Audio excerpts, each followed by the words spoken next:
guys, welcome back. So this is one of my most exciting things to share with people because I've been making hemp milk for, I don't even know, I'm going to say 15 years, but I remember when I first started sharing it with people, they were like, oh my god, you can make milk out of hemp seeds? Yes, you can. And the reason why I'm so excited is because, well, multiple reasons, but the first one is that if you think about something that is in a Tetra Pak, so there's oat milk, there's almond milk, there's so many different kinds. I don't even know. I think there might be 5 or 6 different kinds now, right? Hazelnut milk, you name it. So soy, obviously. I bet people have been avoiding soy for years now, right? But anyway, the bottom line is with those things that are in a Tetra Pak, there's many things that go on that people don't realize, right? Like it has to be pasteurized, which is boiled, which is mean it's like dead. And there's been rumors and facts that show that in almond milk, in most cases in a Tetra Pak, there's only like 4 almonds, and the rest of it's like fillers and very carcinogenic thickening agents like carrageenan, agar-agar, and things like that. So just things to think about, and also lots of other added things, right? But the worst part is that a Tetra Pak is not even recyclable. So just think of all the garbage that you're keeping out of the dumps and oceans, and you get to control the ingredients.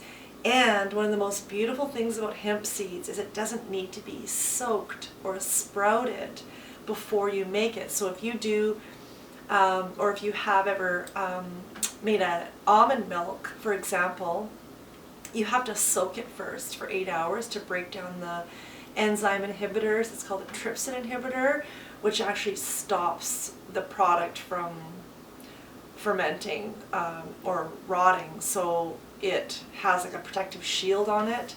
So you have to sprout it in order to, or soak it in order to sprout it.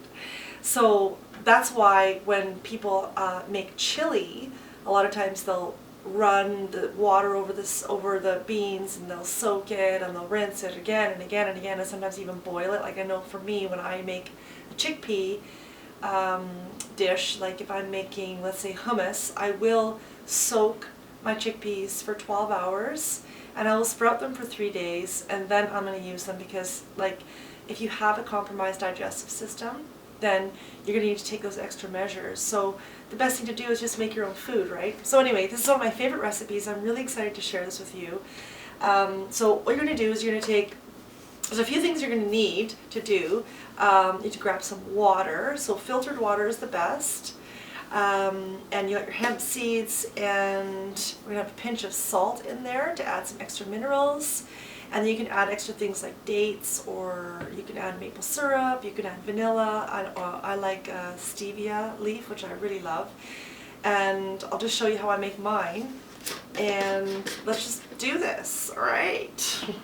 Okay, so I'm going to use 3 tablespoons of hemp seeds. So that's going to give you 11 grams of protein, which is phenomenal for these tiny little seeds. They're just so magical. They're so sacred. Sacred. Where's the lid? Sacred. Anyway, we're good. So we got 3 tablespoons of that in there, and we're going to add about a cup of water. And so this is where I'm going to add a bit of salt. Just a little pinch. So the salt I'm using is it's called real salt, but you can get a Himalayan, you can get a Celtic, or a gray salt. So there's multiple sea salt, multiple different salts you can use. Just don't use iodized salt, please. This one is called Sweet Drops by Sweet Leaf. It's amazing. They have multiple flavors, and you just add a couple of shots in there. And then I love vanilla, so it's organic, so make sure everything's organic, right? And make sure that you used filtered water, please, or else your body is the filter, right? So this blender I'm using is just like a Ninja. I used to have a Magic Bullet. I like those as well. I do have a Blend Tech. It's kind of like a Vitamix, but for me, I prefer a Vitamix. a Blendtec over a Vitamix, but it's up to you. You don't need a really expensive blender, that's my point. But you do need a blender to make hemp milk. So let's blend this up. Alright, so as you can see, it is a beautiful white frothy milk. Gorgeous. So here's what you can do. Here's some options. You can, and always make sure the lid is on these. I've had it before where the lid wasn't quite on and then it leaked and stuff, so that's just one thing to pay attention to. You can just go ahead and use this as your base and, you know, add a banana or add avocado, add a handful of spinach, add some berries, add an apple, and you can add in your shape shift or your protein powder that you like. And that's awesome. Use it for your shake as a base, right? There's lots here. Looks like there's maybe about 2.5 cups, so I went a bit big on that amount of water. But that's okay, because you can always save it in the fridge. It lasts about 4 days in the fridge.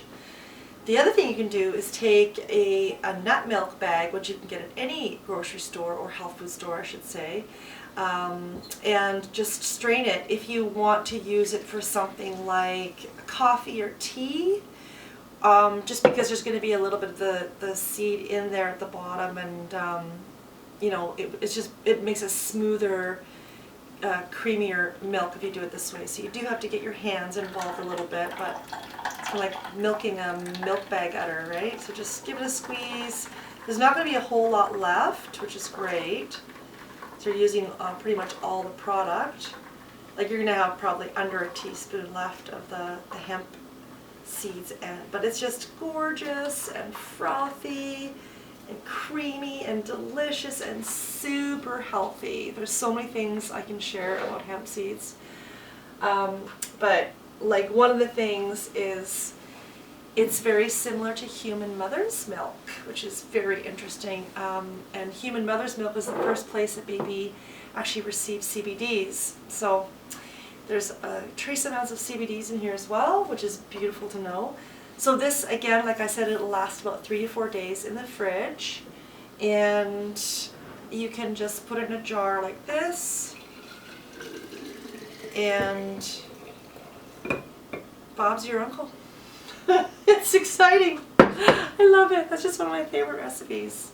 The other thing you can do, which is really nice, is you can take that milk and you can blend it with fresh strawberries or frozen, or chocolate or banana or anything like that, and kids love it. So just an FYI, you can get your kids to like it as well. You just gotta, you know, it's got a very distinct taste, and of course it's not going to taste like milk or almond milk. It's different, but you'll get used to it, and it is lovely and super healthy, very high in protein, good fats, fiber, vitamins, minerals. It's such a perfect milk replacement for you guys. So enjoy that recipe, use it as a smoothie base or use it in your recipes, and I look forward to hearing what recipes you use it for. So stay tuned for the next video or make a couple of shakes. Okay, take care. See you soon.